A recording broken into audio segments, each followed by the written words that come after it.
Hey, everybody, this is Dani Hampton with the Real Dani Show, and I'm excited today because I get to chat with my friend Doug Duncan, who is in Lubbock, Texas, and has been in real estate a little longer than me. And I am excited because we're going to have a conversation that might feel a little spicy to some friends. But again, this podcast is focused on having real conversations and honestly bringing that real behind the scenes truth of what you guys do not see on social media. What is not the fluffy stuff that seems attractive? And definitely a conversation when it comes to real estate brokerages because we are all competing with each other.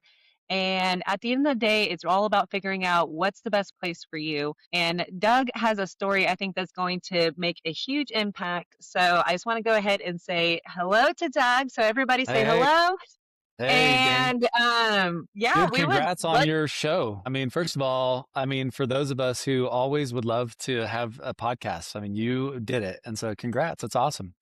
thank you. And Yeah, thanks for having we're me on. It's really cool. here's the thing. This is the real stuff, right? My goal is not to make these super edited. So for everyone who is showing up on Facebook Live, I appreciate y'all because this is again all about just being real. And of course, we're going to, use that as puns because we are both a part of Real Brokerage. But the reality is that realtors, real estate, all of these things, there is some real truth behind it. Doug, I'm going to give you the stage right now just to kind of fill everybody in who is watching, listening, to know who you are, where you came from, and kind of your a little cliff notes of your journey. Yeah, that's great. Well, thank you so much and happy to be on. I started selling real estate in Boerne, Texas, where I'm from, and did that for a couple of years. In 2007, decided that I couldn't do that anymore. I didn't really have a great career start. The market was crashing and it was tough. So we moved to Lubbock and I applied at all of these offices and nobody would hire me, actually, is what happened. And because I was not from Lubbock, I didn't want a full-time real estate job. I wanted a regular job. And I really wanted to do real estate part-time, and the only company that would hire me was Keller Williams Realty. And they actually said, like, you'll do great, you'll make $1 million. And so I said, sign me up. And anyway, I sold real estate for them for a few years. In 2010 became a team leader for the office, which I was honored to do. I was actually very interested in like the salary because, as a real estate agent, you're just earning on commissions. And so the idea that I could like stay at my company, grow a career, earn a salary, maybe even like do something bigger than that was really enticing to me. So that was a role I took really fast and I was excited about that. Probably not qualified. Thankful for the people that hired me at that time, but I did that job for a couple of years and then a general manager job opened up to do basically the same job in 8 different cities in West Texas and New Mexico.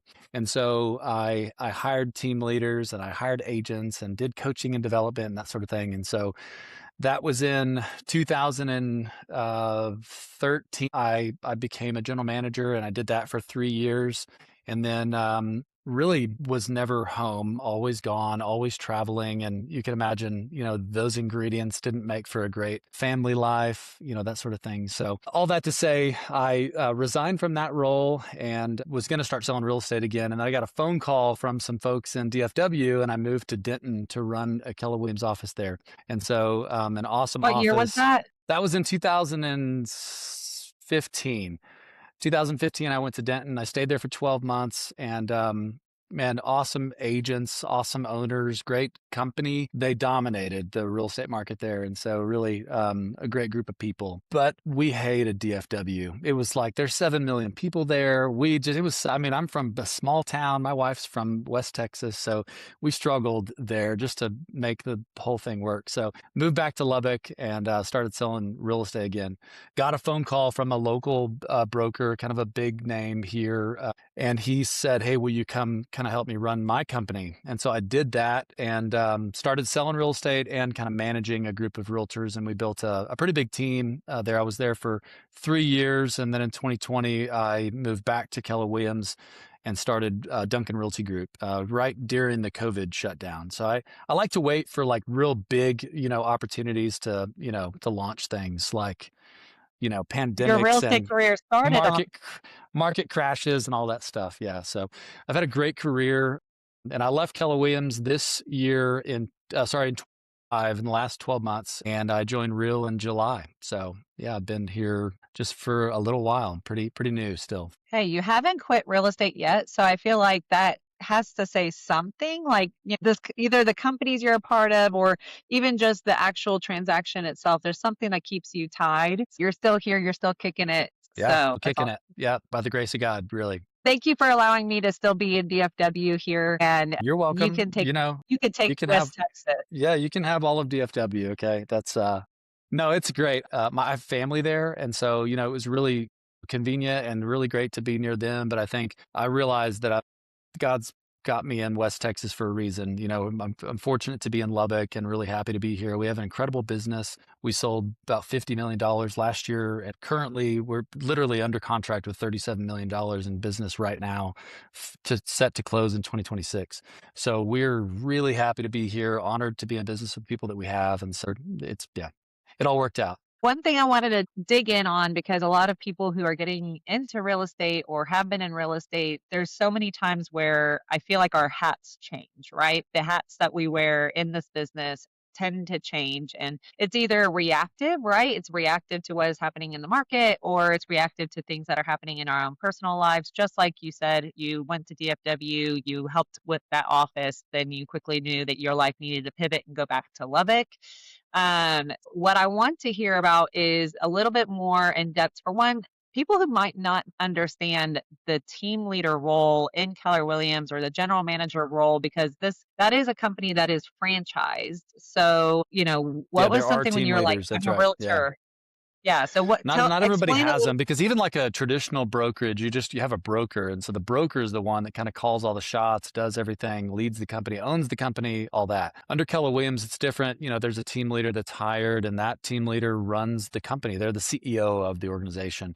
In fact, the broker and the agent services people and any marketing people or accounting people, they're all on the staff for that team leader. That's effectively what a team leader is a CEO. And so the team leader job is primarily, it's not selling real estate. It's primarily growing the company and making corporate decisions about what to do with the company in concert with, the board of directors there. They call it the Agent Leadership Council. Of course, it's a great way to communicate between like the company and the agents as far as that goes. But I think the team leader role is really unique because they're not in sales. They're in recruiting and coaching and development. Okay. Well, and what made you so like again, there was that part of like, oh, it's attractive to be able to get on staff, right, with the brokerage that you're a part of, because yes, real estate is hard. 100% commission is hard. So having something that could be a Yeah. kind of a fallback plan on a salary role, but why would you want to accept that type of role? Well, I really was sold on the model of that company. Like KW to me was so different than anything we had in Lubbock. It was a very traditional model. We're talking 2010. You guys in DFW were already on to, really cool things like the internet, but Lubbock is about 10 years behind everybody else. Okay. And so Keller Williams was, for the most part, unrepresented in the way that it, needed to be run. I didn't have that many years. It was still a new company, a new franchise in Lubbock. And so for the most part, teams weren't even a thing. Growing a team was not even like on the table. Having people in the office do $30 million was just not a thing because we were running it. KW's run a little bit differently at that time. And so I was excited about the model and introducing this as a way to say, hey, look, nobody offers what we offer now. Now that the internet's in place and you have like all these leads that you need to manage and you have a bunch of business you need to run, come here and we'll teach you everything that you need to know, so that you can run it the way you're supposed to. And so that pitch has worked so well for KW over the last 15 years. And that was easy for you to Because sell.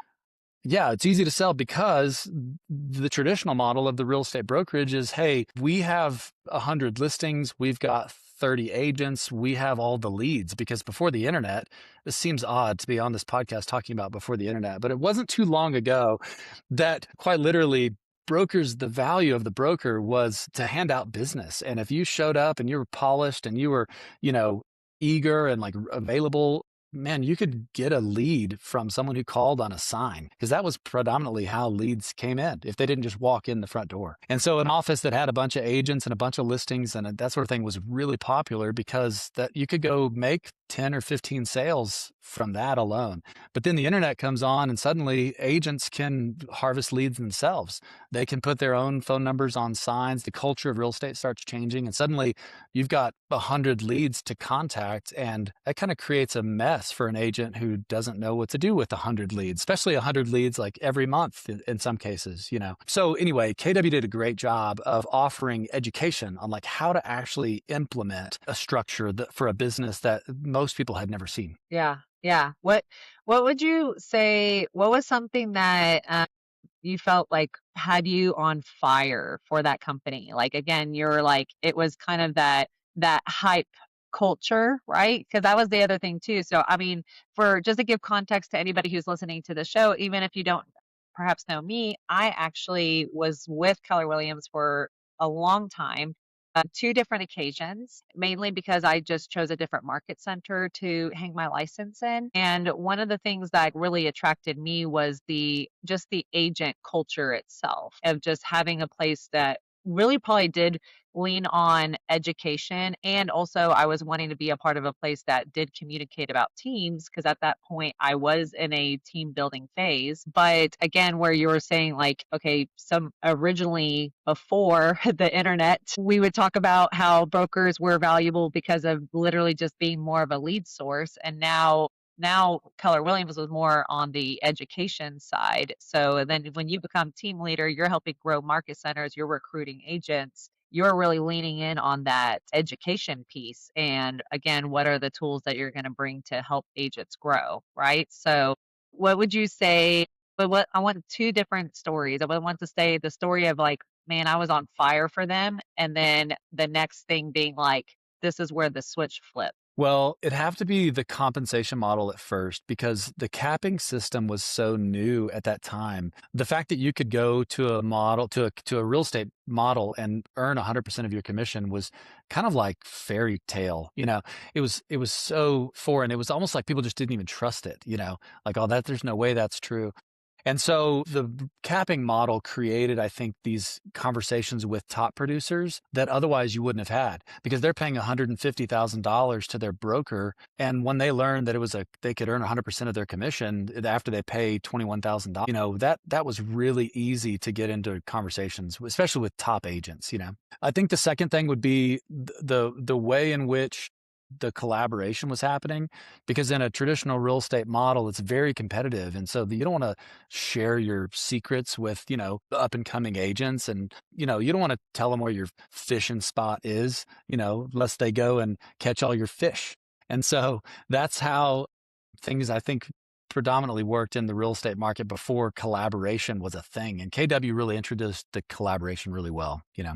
So Yeah. those things, I think, Yeah, was what I that was most excited about. for sure. Well, then, okay, and for some time, I mean, to me, and just again to bring this conversation, just real time talk. This I probably sat in a seat for 2 years that felt uncomfortable about where I was.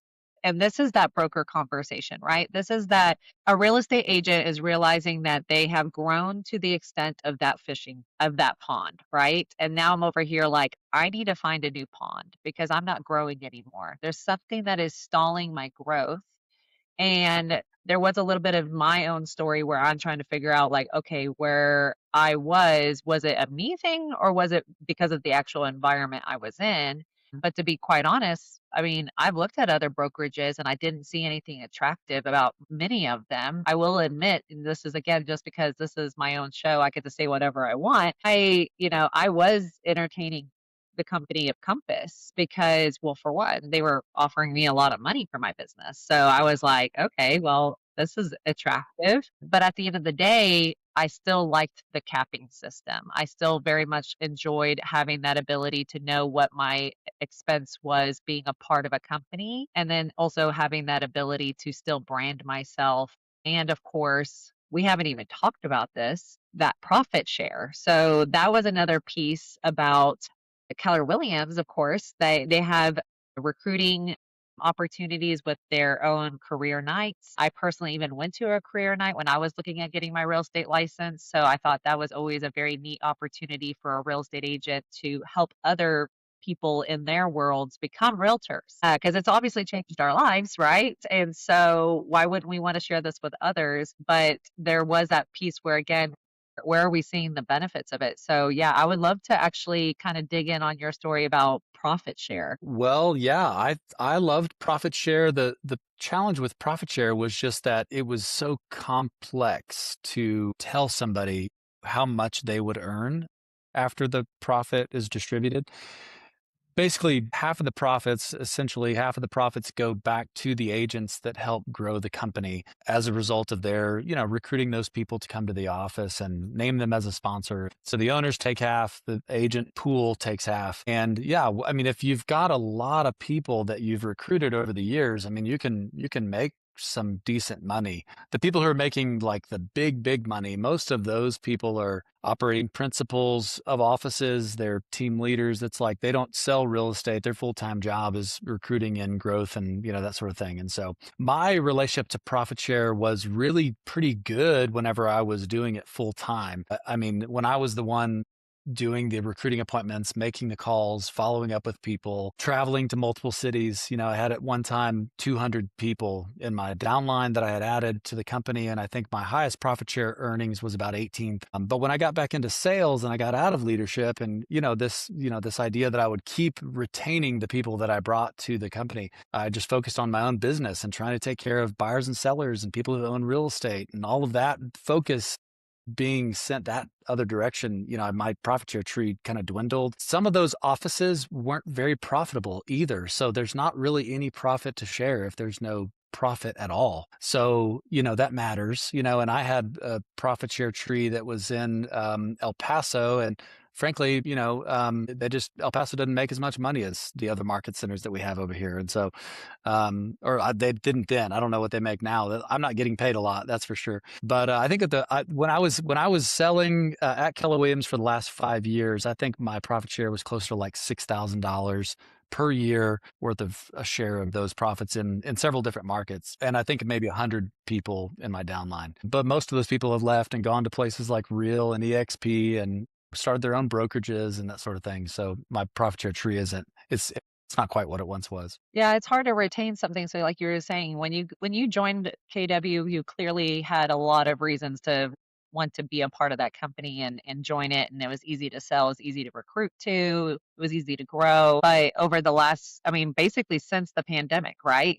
So since the Right. pandemic, obviously you launching your own real estate team and learning that is this where I want to stay? And just like I was just talking about the how long do you sit in that seat where you're like, is it a me problem? Is it a brokerage problem? So when did things start to shift for you? Well, I think things started to shift when I got into a lot more production for a bunch of reasons, but I struggled with the Keller Williams model after about $25 million in volume. That's, beginning to be where you have a couple of people on staff, you have just doing admin work, transaction coordinating, administrative assistants, that sort of thing. And then maybe you've hired a couple of salespeople, and the goal is now scaling and growth and that sort of thing. So it was about the time we started doing, 70 plus transactions a year that I started having, friction against the things that, we used to be a gift to me, namely collaboration, the low cap, what I thought was a low cap, the profit share that I thought was really beneficial at the time. Like all of those things started being, hey, Doug, do you have just a second? I really need your help, every single day, it's fine ish, but man, the same thing happened with like, man, other teams kind of want to grow in that space. And so like my salespeople are going to make copies in the hallway, and ask to join other teams while they're at the copier, or at the Christmas party, or, just like that sort of thing. Kind of what I thought was collaboration, kind of turned a little bit more into like Doug giving a lot, like too much, like it's not worth it anymore for me to continue to do this. We were working on our productivity coaching program, and I started offering to do productivity coaching in exchange for like a monthly, coaching fee to help agents and stuff. And that was actually a hard sell. But this has just been the last few years where I'm finding agents are, struggling with like, man, I'm interested in sitting down for, 30 minutes to an hour for you to tell me that I'm supposed to go to work, and do my job and follow up with people and make a list of people to talk to. And so I struggled with like trying to help, and like this is feeling like complete waste of time. And so that's not to say the people weren't a waste of time, because I made some great friends and some really close relationships doing just that. But I felt like there was a shift going on, like in the marketplace of real estate. The expectation, if I can drive to Chick-fil-A and on my way there, plan out a 2026 Chat GPT business plan, then I really don't need to go spend an hour a week with someone to kind of figure out what I should be doing, or better yet, 2 days in a conference or a meeting that I could just skip to the outline that Chat GPT gives me. Yeah. So you could feel the pressure for like, man, the value here is like, are we now forcing people to go into a coaching relationship? And if we are, then isn't this like two-way thing? Doesn't that go away once we start acquiring this mandate of whatever? And so I felt like the company that I joined originally started changing, and that maybe wasn't just due to the company, but maybe just the landscape starting to change. Right. Yeah, no, that makes a lot of sense. I think because we're in a fast-paced, changing industry, things, especially as the world has introduced AI and Chat GPT, but also realizing like, what do agents really want? And again, where there's that sense of going, you want to pour into agents, you want to help other agents, but also at the end of the day, you don't want to be overextending yourself, right? To the point where now you're holding back on your own personal business and family, because it's not just about business and numbers. It's about the fact of like, this is the thing that pays for the roof over y'all's heads for your own personal family legacy. So I know that the shift that happens in the last 2 years is like, it's a big culture one, right? Where it is that Yeah. culture side of going, am I going to a building to waste time? Because that's kind of what we've accepted, is that we sign up for things, we go to things, but we don't actually implement the things. Right. And that culture is very used to, hey, I'm going to keep signing up for this because this might be the motivation juice. Yeah. All right. This is where I was thinking about just bringing in that, spicy real talk where, hey, am I constantly paying to get hyped up? And you're like, at the end of the day, the thing that they delivered to you, which was a business plan, was that the thing that really was going to move the needle in your business? So Yeah. what made you, again, kind of just decide, especially making a decision like moving a real estate team, that's not an easy one. So you knew that this is kind of the last straw. I know I need to look elsewhere. Well, keep in mind, I mean, I've been with Keller Williams since 2007. And so the relationship to the Gary Keller and Jay Papasan and Mark Willis and the people who John Davis, there's like all the people who have and are running that company. I knew them and believed in them. And for all those reasons, when KW decided, hey, we're going to go public with the company, KWX will be the product, the pre-IPO that we are planning on making available to agents. And then we're going to go public, and we're going to make 100,000 millionaires from this plan. Man, that was exciting, because you got friends that work for like GE, or they work for Chevron, or they work for some of these companies, and they've got 15 years of, stock that they've been buying from their earnings and so forth, and it's been matched. And so, they retire at 55 with $1 million. And I'm like, man, this isn't a great idea for the real estate industry. I mean, this is largely not available, and profit share was already kind of like, kind of hard to calculate, and to also like determine like how much I could win as a result of profit share. But the idea that going public and owning part of the company's stock was a great idea. When Gary Keller decided to sell the company, part of the company, to a private equity firm, Paul Mason and the people who were kind of part of KWX decided that was no longer a plan.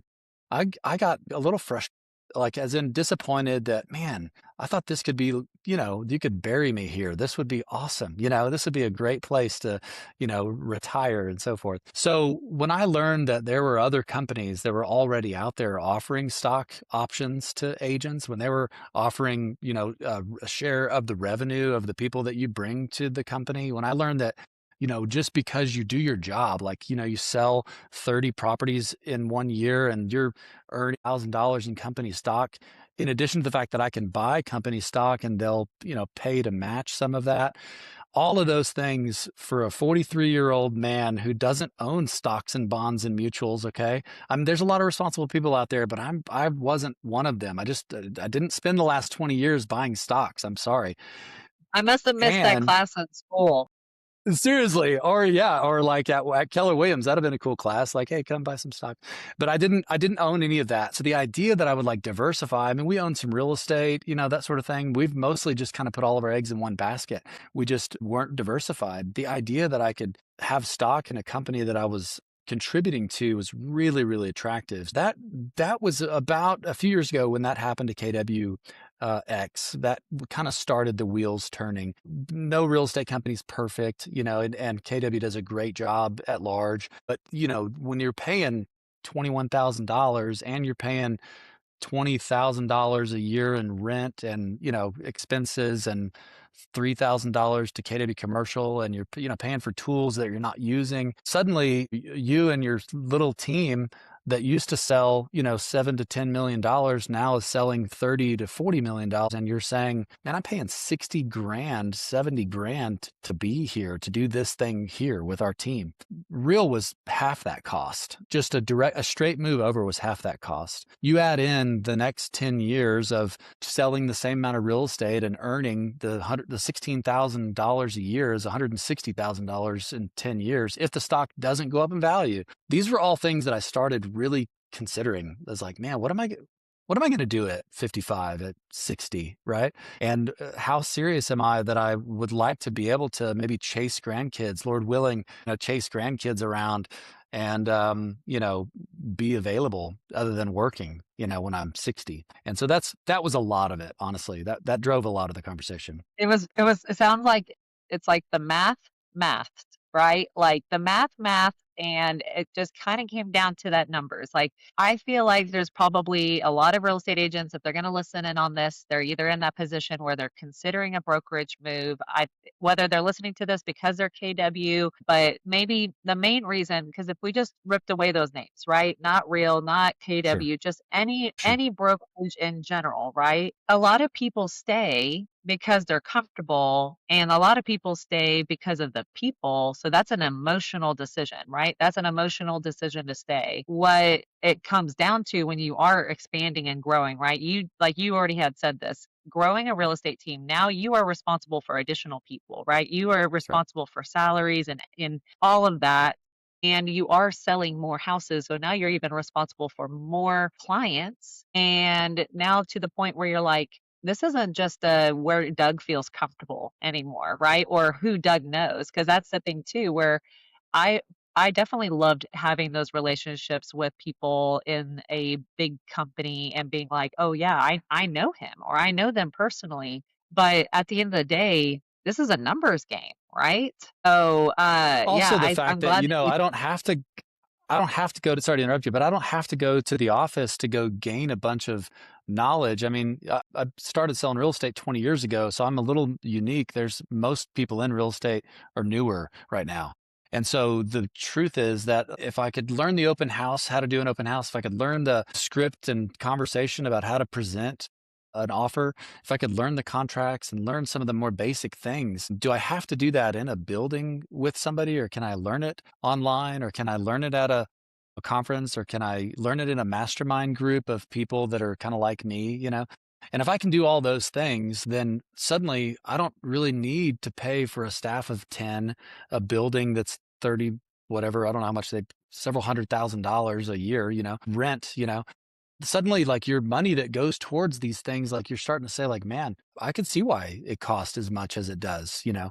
And what used to be 15 years ago, like you're slashing the prices of real estate, company dollar to the offices whenever you offer a $21,000 cap. Turns out that market has moved, and that market has changed. And now expecting to get paid as much as I paid in is kind of this like new standard. It's absolutely insane. Yeah, absolutely. We just we wanna feel it, and I think that, like you just said, it's like it's the value changed, the what you needed changed. So now it's like, okay, if I'm gonna pay in towards a company, I wanna feel like that money is coming back to me somehow. So, and I love that you talked about stock. Obviously, that is not something that they teach you in real estate school, and clearly a lot of us just in as a adults in life, right? We just don't if you're once when you're 20 years old, when you're 30 years old, you're not thinking about retiring.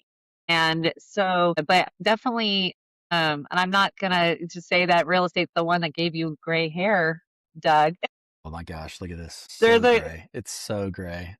I know. But when you're in it for so long, you're like, yeah, when does this end? When do we get to slow down? When do we get to actually feel like, hey, if I want to take a vacation for a week or two, I can go take that vacation and not feel like, again, to the point of I need to keep grinding and making all this money because this is what I live off of. Now we have Right. multiple income streams. So that was obviously something that made it an easy decision for you. It was. You know, when I saw you make the move from Keller Williams South Lake, I mean, this is a powerhouse office as far as I'm concerned.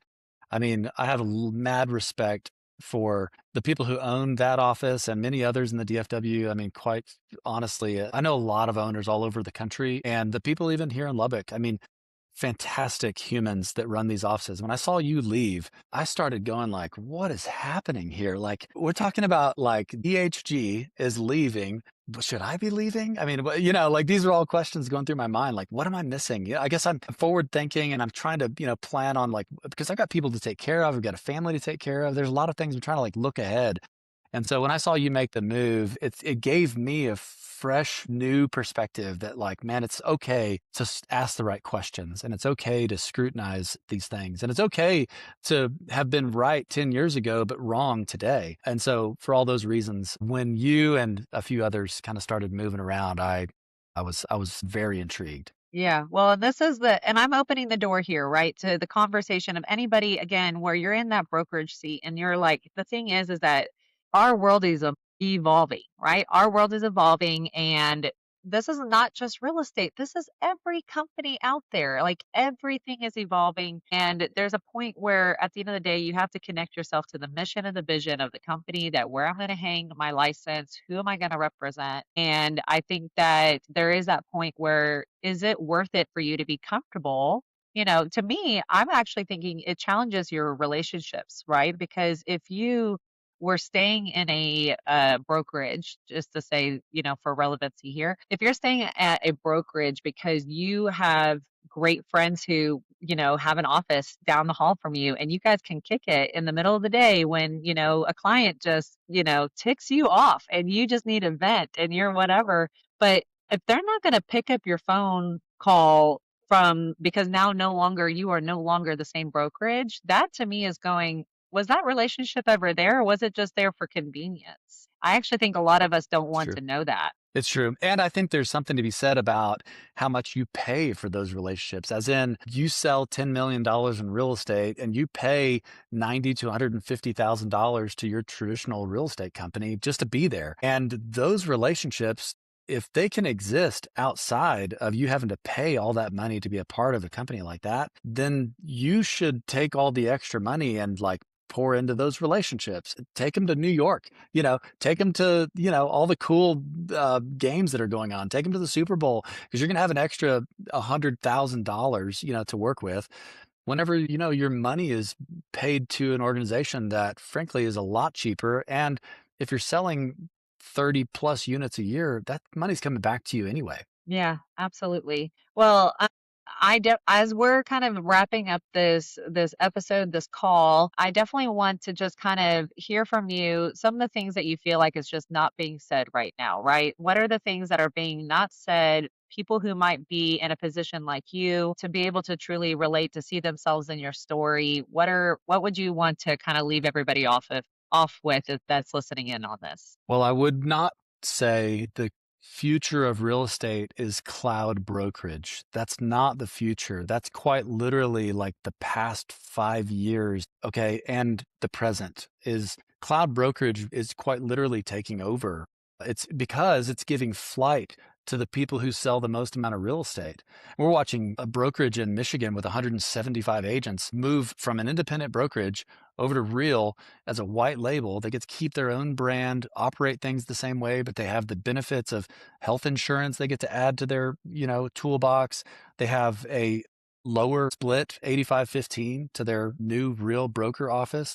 They can earn revenue share. They can take advantage of the stock options. They can still have collaboration and run their brand the same way. And as a result, they're abandoning their own independent brokerage brand that they started. They're abandoning this idea that, they don't need the help and they're doing it by themselves. That's happening all over the country. And it's happening because those same really great benefits of collaboration and teamwork and culture actually can exist in a model that is also financially beneficial, to you as well. So I would say that's number one is people need to know that this stuff is happening at a large scale. Real Broker went from 12,000 agents to 31,000 agents in like 16 months or something. But yeah, it So was like 2 years, really fast. crazy. So I think there's something to be said for what it might not look like is happening in your local market is happening nationwide. And Susan Scott wrote a great book called Fierce Conversations and a few others. And anyway, she's known to have said that all things happen gradually and then they happen suddenly. And so real estate brokerages that suddenly have several hundred people operating in your individual market, that didn't just happen right away. It happened gradually, and then it happened suddenly. There's opportunity right now. There's opportunity for many people to be the first in their market to join Real and to start talking to agents about this. And quite frankly, it's going to change their legacy because for the next 10 or 15 years, hundreds of people are likely to join, and they'll be the reason for that. So I'm a big fan of, take advantage of this. This is not just hearsay. This is not just a carrot. I have been a part of many companies and we've sold thousands of properties, but this is not fake. Like this is real and it's happening. And I think people need to pay attention to that genuinely. Yeah, no, I agree. I actually have to say, so just because we have a few minutes left, when I heard about cloud brokerages, I definitely rolled my eyes. And it's because, of course, I really found a lot of value of going to a market center. I really found a lot of value of going to a brick and mortar. And I would still say, look at you, you're standing in a brick and mortar. So That's right. Yeah, it's not that's right. necessarily that you went cloud Yeah, brokerage just so you could hang out at home. I probably went cloud brokerage so I can hang out at home. sure. But the reality was I was rolling my eyes because in the moment that I heard it, I was like, yeah, I'm not that type of person. I'm actually a very social person. So I do like having an office space, but it wasn't worth the cost anymore. And that's really what it was. And it is very influential. When you see people go to a place, you're like, why did they go there?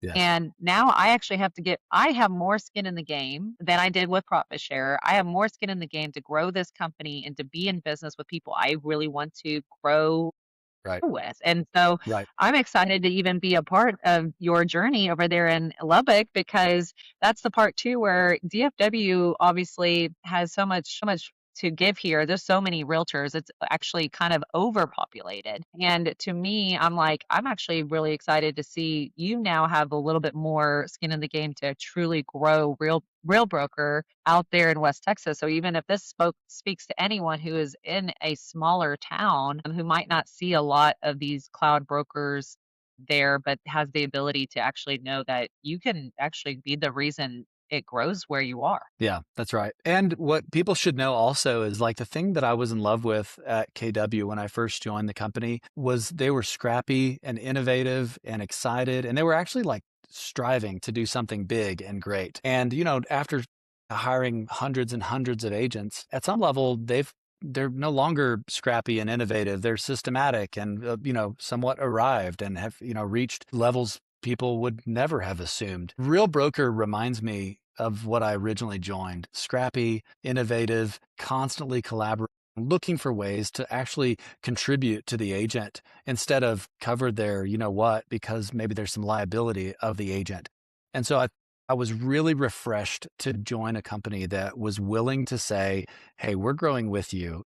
And we're not sure where that ends, but we just know that we're growing and that's the goal. And so that's got us all excited. It's got me excited. My team's excited. So yeah. It brings that fire back. That's the part where, there's that piece of you not only get to grow, Duncan Realty Group, but you now get to grow Real Broker, right? Where you get to have that ability to be a part of people's worlds, but they don't have to be on your real estate team. So if any of you are watching this and connect with Doug's story, whether that's just from anything that he experienced as he grew his own business and grew a company and grew in a brokerage, but also in that shift of having to be like, yeah, I think things are changing. The atmosphere is changing. My vision is changing. How would you say someone should connect with you? Well, you can find me easily on Instagram at Doug Duncan. You can find me on TikTok at Real Doug Duncan, the Real Doug Duncan. And then you can also just go to our website, reallubbock.com. We've got some really great things we post on there just to answer questions for you. So yeah. And, or just, you can just send them my number since everyone knows you, Dani. They can just contact you. I'll make sure that Doug's information is on the show notes. I would highly recommend if that can just even influence any of you gentlemen out there who might be listening or watching this and being like, you know what? It's never too late. I don't care what Right. age you are. If you're Right. in your 40s, you're too cool. I think that at the end of the day, it's going to be that how are you being able to showcase your properties, your listings? But not only that, just being the part of being innovative, right? Being scrappy again, getting creative. People want to be entertained on social media. So I think you're doing a great job with that. Thank you. I appreciate that. It means a lot coming from you. And people are listening. So, I would encourage them to get out there and let your voice be heard because people want to know what you have to say. Thank you so much for being a part of the show today. Thank you. I hope that I can have you on again.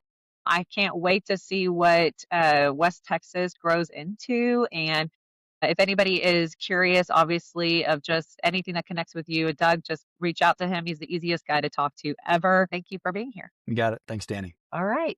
Thank you guys. All right. So as I close this up, this is the Real Dani Show. If you are a real estate agent or if you're just an entrepreneur or just anyone who's just even curious and just wants to know the real stuff, the real behind the scenes stuff, I would love for you guys to keep following along with my show. This is a brand new baby show. I am going to be asking for all the subscribes, all the likes, all the shares. So if this was helpful to you, I would love to see your comments and just keep following along. So until next time, we'll see you then. Bye.